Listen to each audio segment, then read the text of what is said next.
Welcome back, Geometry. We are starting Unit 4, Big Ideas. Unit 4 is on circles and volumes. So here are the big ideas.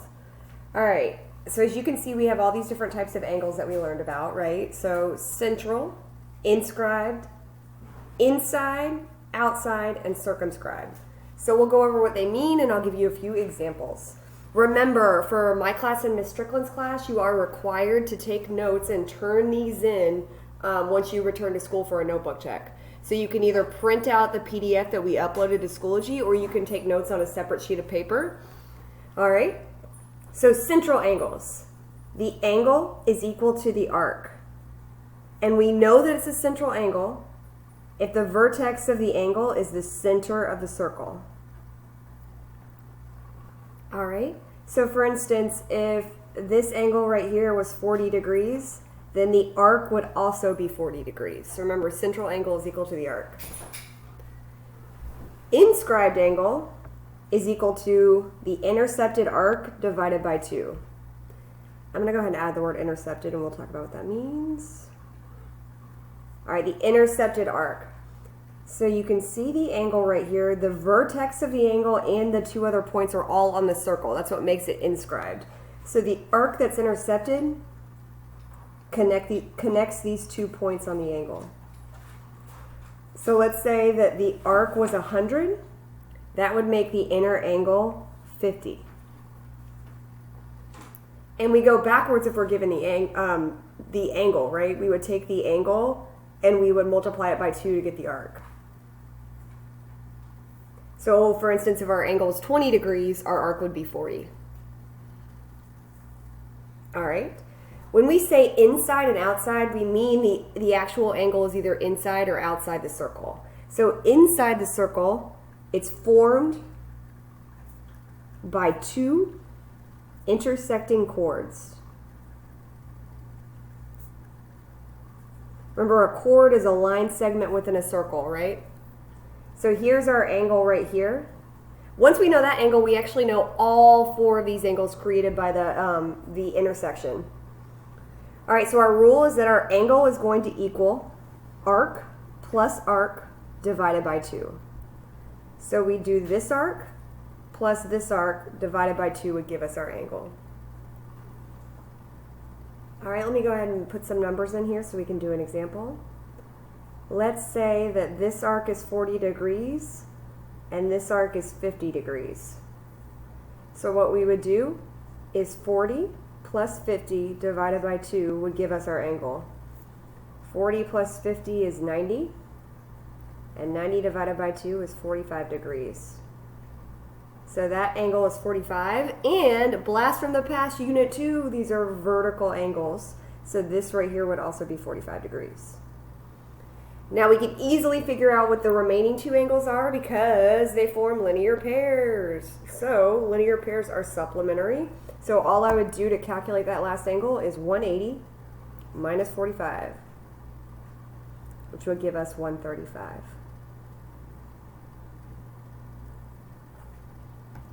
All right. Now for our outside angles. So these could be formed 3 different ways, right? Number 1, formed by 2 secants. Number 2, formed by 2 tangents. And number 3, formed by a secant and a tangent.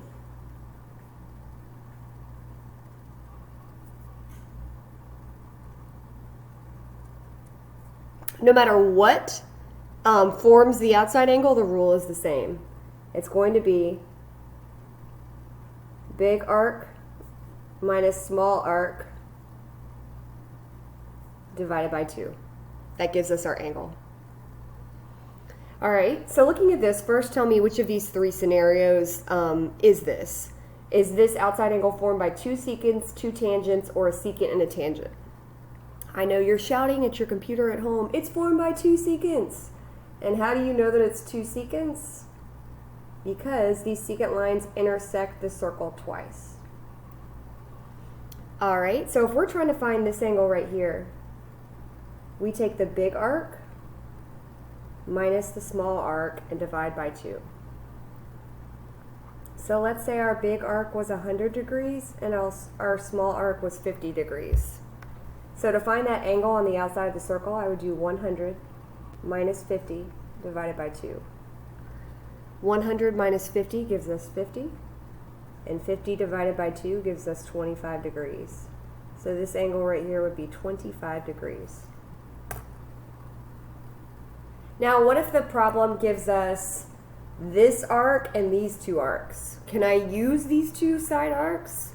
Absolutely not. What I need is this big intercepted arc. So to get the missing piece, I know the entire circle is 360, right? So I would just take 360 and subtract whatever given information to find a missing piece. All right, next up, circumscribed angles. Now these are special angles formed by two tangent lines.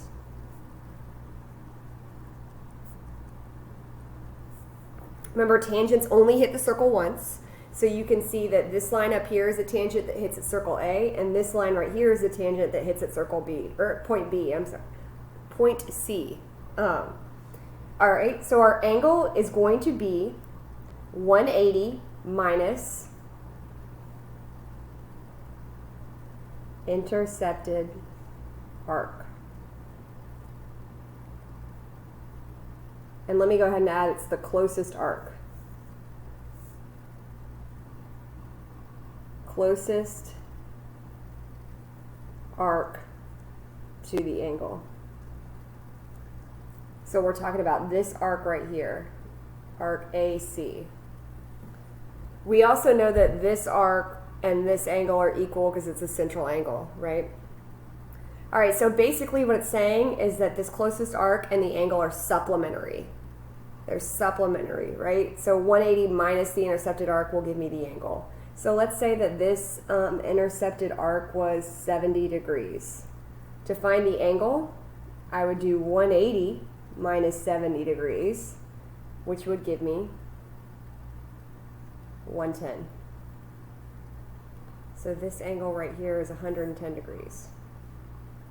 Angle O is also equal to the arc, so that would be 70 degrees. Now, can someone at home tell me why these two are right angles right here?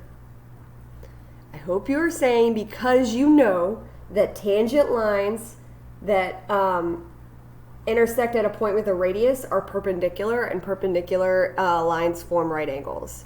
So you see this is a radius and this is a radius right here, and they both intersect at these points, the point of tangency, so they form right angles.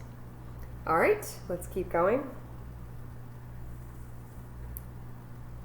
All right, your arc length and your area of a sector. So these are formulas that are on your formula sheet, but we went ahead and gave them to you right here. Your formula sheet is also uploaded to Schoology if you wanted to see a copy of that. All right, so looking at this, remember our arc length is represented by the variable s. So our arc length, s, is equal to 2 pi r theta divided by 360. So the two things you need are r, which is your radius, and theta, which is your angle. Make sure it's the angle that goes with the arc you're trying to find the length for. All right, your area of a sector, this formula is going to be pi r squared, and you'll see that there was no exponent in this formula, but there is here. That's because arc length is one-dimensional, area of a sector is two-dimensional. All right, so pi r squared theta divided by 360. So the two things you need again are the radius and your theta. Make sure it's the angle that goes with the sector you're trying to find the area for. What if you're given the diameter instead of the radius?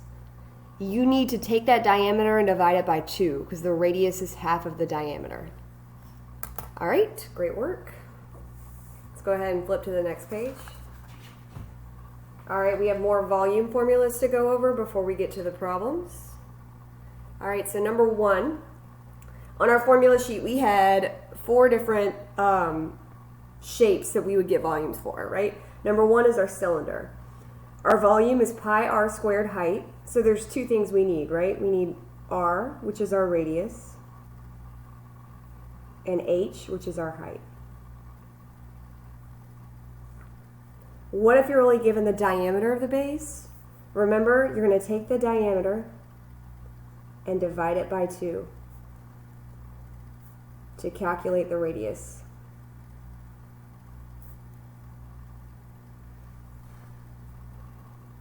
All right, looking at this one, the pyramid. Our volume formula here is 1/3 capital B, base times height.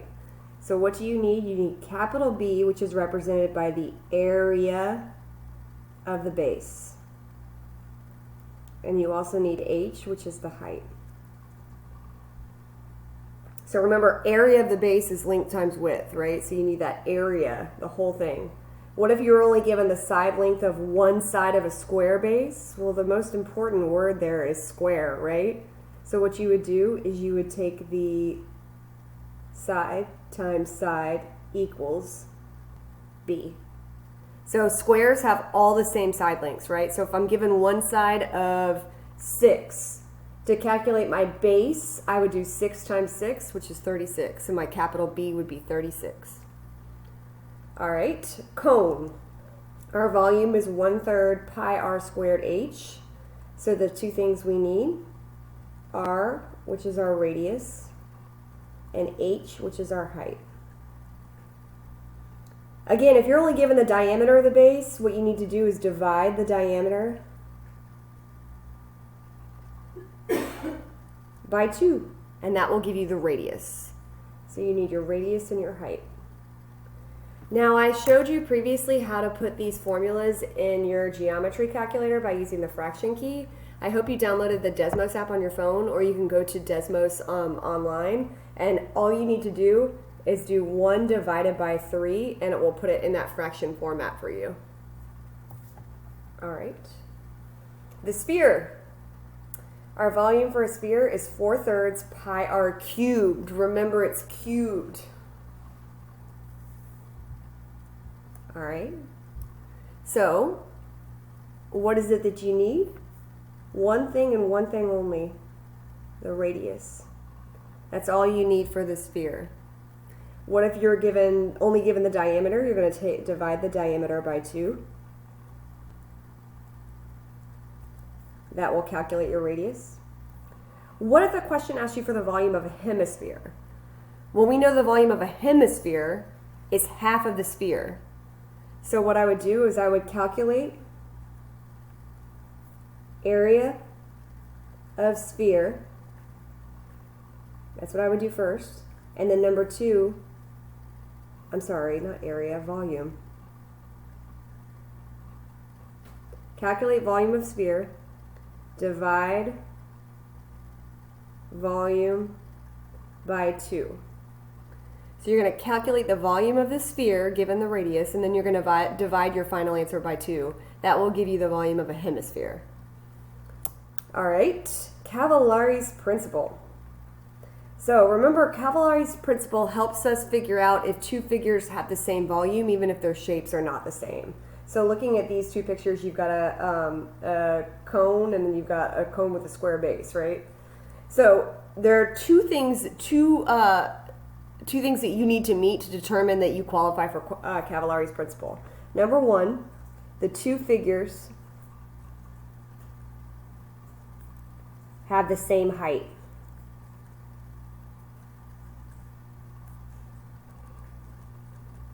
You'll see here that both of these figures do have the same height, represented by the variable h. Number 2, the two figures have the same cross-sectional area.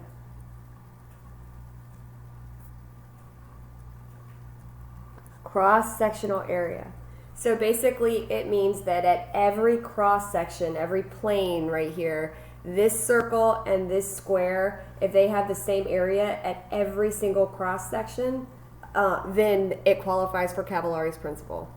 So you've got two things. You need the same height and the same cross-sectional area. If you have those two things, then you can say that these two figures have the same volume. All right. go ahead and start on the practice problem.